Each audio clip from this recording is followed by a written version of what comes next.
good? What's good? What's good? Unconventionally Miles, another podcast.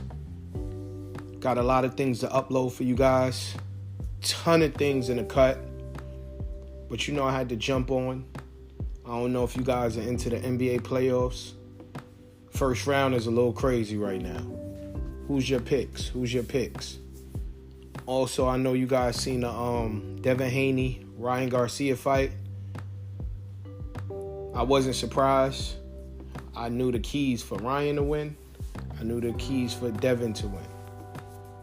And the thing that I thought would happen if Devin Haney didn't watch the hook and certain other things happen. It's life. You win some, you lose some. I'm off of that now. Question for you guys. Do you know the difference between leadership and management? And what style do you prefer? For me, when I worked at a 9-to-5, whereas I worked in an office building and I worked in an office, I had several managers. It's not too many managers that I respected or liked their style, because most of those managers, whether they did the job I was doing or not, they were so far removed from it once they became a manager that they didn't remember the things that they went through when they was in the same position as me, right? So a manager usually didn't get in the trenches with me. The manager usually couldn't show me what I was telling them what I was going through. The manager just basically overseen the metrics, the number I had to hit, the clients I had to call, how long I was on the phone for if I had to be on the phone, how many relationships I built. But in the situations where I was new and didn't have the training and didn't have the experience, a lot of times they couldn't physically and manually show me what to do. So in return, over time, as I got better, I lost respect for them because I started realizing they didn't want to show me because they couldn't. They was burnt out. But when you take that position as a manager, quote unquote, I would hope you have some leadership skills as well, right? A manager is going to manage your metrics, manage the number you need to hit, manage everything the company that hired them as the manager would like them to do. So off rip, I was like, I wouldn't want to be a manager. I'm a leader. So on the flip side, as a leader is going to be several leadership styles. Situational leadership, depending on the situation, they can switch their leadership up, right? You can have servant leadership, right? Those are the two I want to talk about right now. Servant leadership usually makes you feel as if the company you work for is not just theirs, it's ours. So they treat you as a teammate, right? So as a leader, I think is extremely important, and that's the style I like, because they're going to get in the trenches with you. They're going to show you how to do what they're asking you for.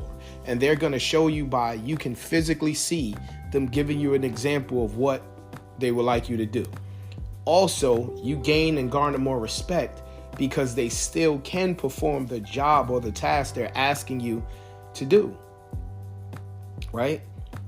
So just even in life, growing up, I wasn't a leader. And sometimes when you're a leader, you have to follow. But choose wisely on who you follow when you're following someone's leadership. When you're a young kid, you want to follow behind the older guys. Sometimes those older guys are going to lead you into a collision and crash course. They're going to spin you, right? Just to see the outcome that they didn't want to do. But I was around some great leaders growing up. And I've been around some good and great leaders as being an adult. And I tip my hat off to them, right? Even if I didn't like their leadership style, I still picked up some tools and tricks and tasks that I can utilize in how I would want to be a leader. Every leadership style is not for everyone, but if you pay attention, you'll find a lesson in how they're leading you, right? Also, I prefer a leader that teaches you how to do something or shows you how to do something, but in return, they still let you work on your own skill set and customize how you want to move forward in your leadership growth, right? As I'm helping someone or if I'm a mentor with someone, I never force them to do what I do. I just give them tools and tips on what they can use in their repertoire and their toolbox in order to be successful in their journey, right? But anything that I explain to them or try to teach them, I'm showing them in real time. If I'm going into, let's say, your territory and you need to build relationships with certain individuals or certain companies, I will literally go with that person in their territory and show them how to build the brand, show them how to market, show them how to build a relationship, show them how to create a partnership. I'm going to show you how I did it, so you could physically see it with your eyes and manually digest everything, right? And then when we go out to eat on lunch or we get back in the car, then I'm going to just say, hey, what did you see? What did you like and what did you dislike? What were you comfortable with and what were you uncomfortable with, right? When you know your uncomfortabilities, you're able to say, okay, either I need to get more confident in this area or that's not me, so it's not going to align. And you're able to determine if it's fear or lack of wanting to do it. And the things that you're confident when you like, oh, I can do that. I can mimic that. I can put that into my own toolbox and I can utilize that, right? So those are some things you could do. So leadership and management, people, you intertwine those things.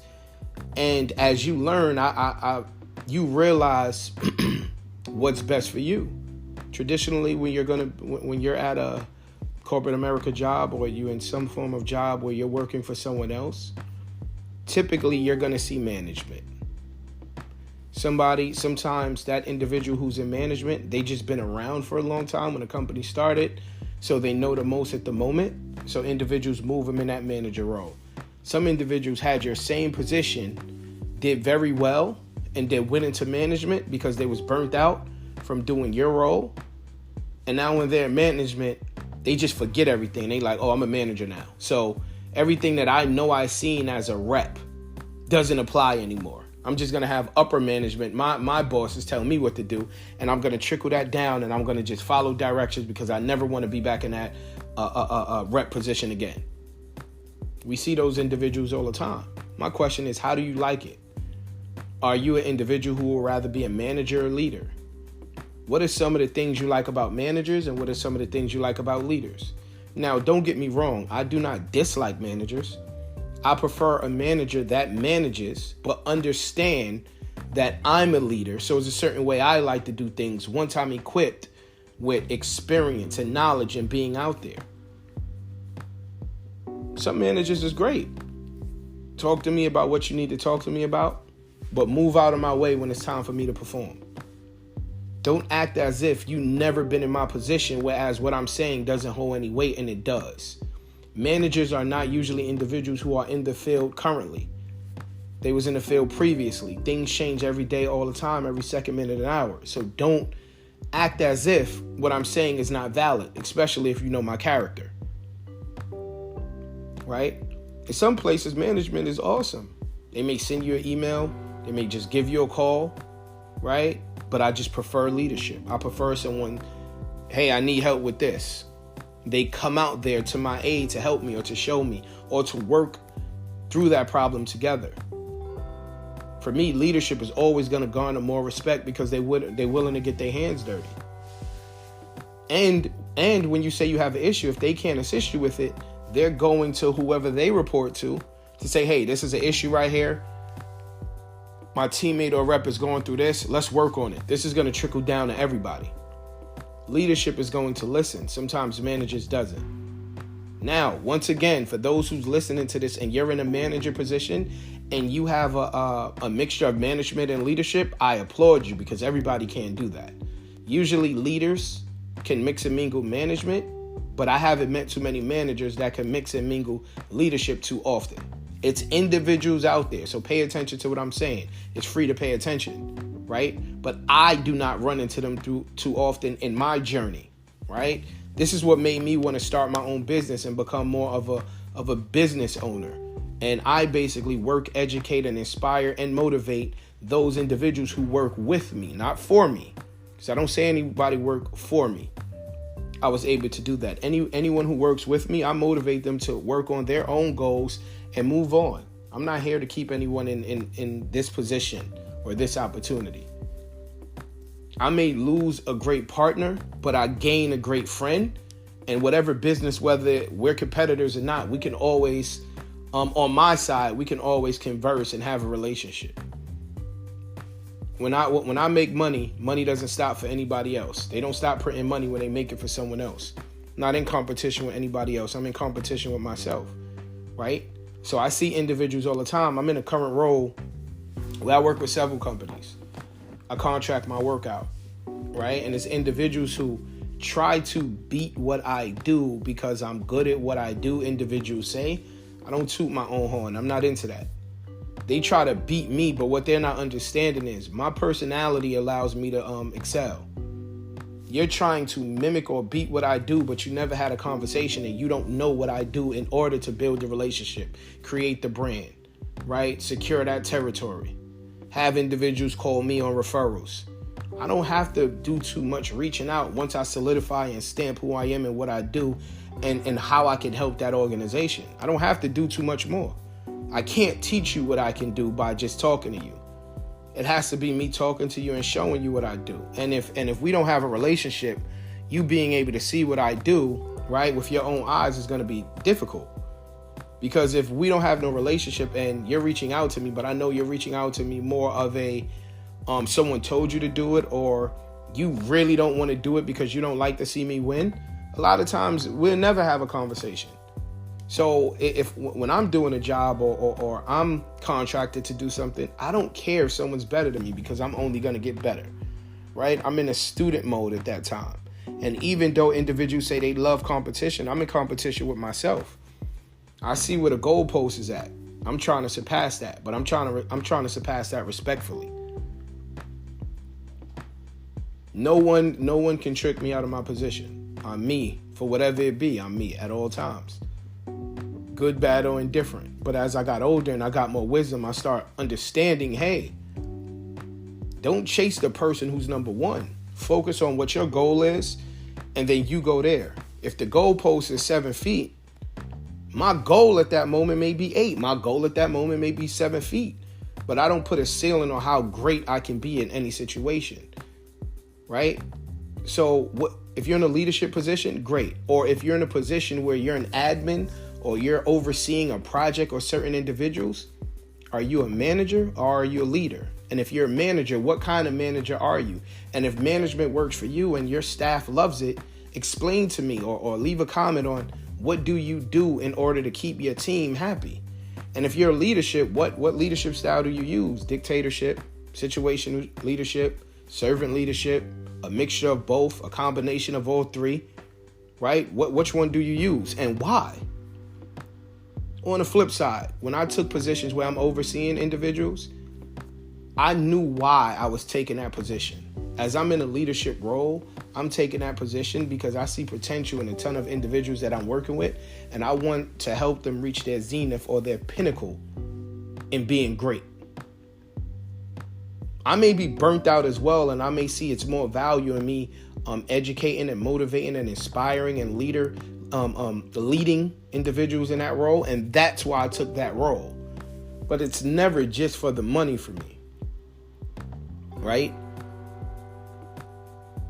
As I'm thinking further, I know some great managers, but those individuals who are great managers that I know, I'm not saying all managers, those managers that I know that are great, they have limitations on how great they can be because they're too nervous to go back out in the field. They're too nervous to, or the lack of wanting to do it and go back out there and physically, manually show someone they don't want to do that no more. They feel they did their time. So that limits you, right? So ask yourself, do you understand and do you know the difference between leadership and management? Which one do you prefer, right? And as you was moving up in the ranks of if you work for a company or not, those individuals that were in an administrative role, how did they help you get there? Was they more of a leader? Was they more of a manager? Also, it's okay to work a 9 to 5. The biggest advice I would give you, don't work a 9 to 5 and put all your time in that 9 to 5 if you know you one day want to own your own business, so you have other things you're doing on the side, you have to put in more work for your own business than you do for someone else's, right? So use your 9 to 5 to funnel and get the capital for what you want to do on the side. It's nothing better than having your own and using everything you learn throughout the process of your growth to make your business successful and bring those who you love or you come across that work with you up as well. Owning your own business is definitely not hard. It's a learning experience. You're going to lose money. You're going to gain experience. Working for a 9 to 5, you're going to gain money.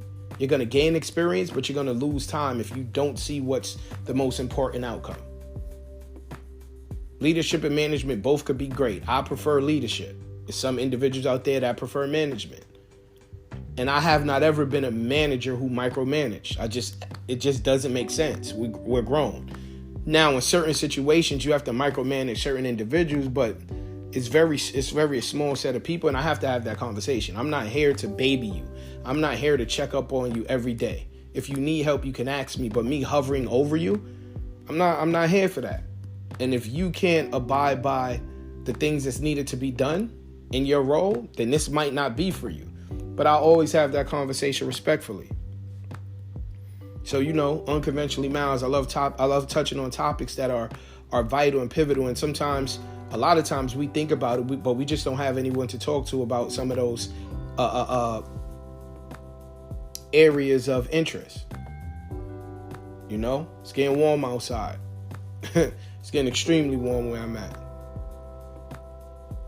So don't get me wrong. If you don't, I'm going to be mixing mingling different podcasts that I'm on so you guys can view that as several things that I'm doing. But I have several different podcasts in the cut episodes to upload. But by the time I upload them, sometimes they're not meant to upload because what's taking place in that given moment now is considered past tense.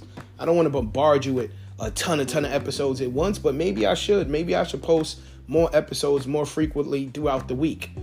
Right? So I just give you a ton of listen to during the week. Let me know if that's something you think as well.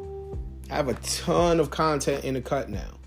Even when I'm not uploading it, I'm still making content. Right? So make sure you check me out on my TikTok, Unconventionally Miles. Right? Check me out on my Instagram, Mr. Frequent Flyer Miles, or check me out on my mortgage Instagram at Mr. Frequent Flyer Miles or One Touch Mortgage. Check me out on the podcast with my co-host, me and Freddie P. It's Two Brains, One Goal.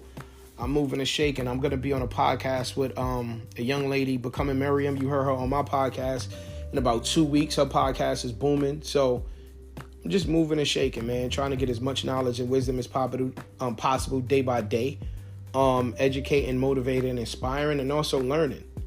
This podcast journey is an experience. It's a learning experience. You got your ups and your downs, but you got to stay consistent when you're not motivated. Motivation comes and goes. Consistency, if you can keep that, it's going to make you great in your own right, and you're going to continue to elevate whatever you're looking to do and elevate and educate other people. So once again, what I want to leave you with is several questions. Are you a leader or are you a manager? Do you prefer leadership or do you prefer management? If you prefer leadership, why? Comment in the comment area. If you prefer management, why? If you're a combination of both, let me know why. Because you could have been a leader and a manager, and you basically combine them, and it makes you just this great administrator to educate, motivate, help people propel to whatever their goals is. If that's you, that's great. I would love to hear how you did that, so I can add it to my toolbox. I'm always in a learning state. I don't know everything, and I don't want to come across like I do. So definitely let me know. Unconventionally Miles podcast, another episode on this Sunday. Also talk about the playoffs and the boxing match. I'm up out of here. 1.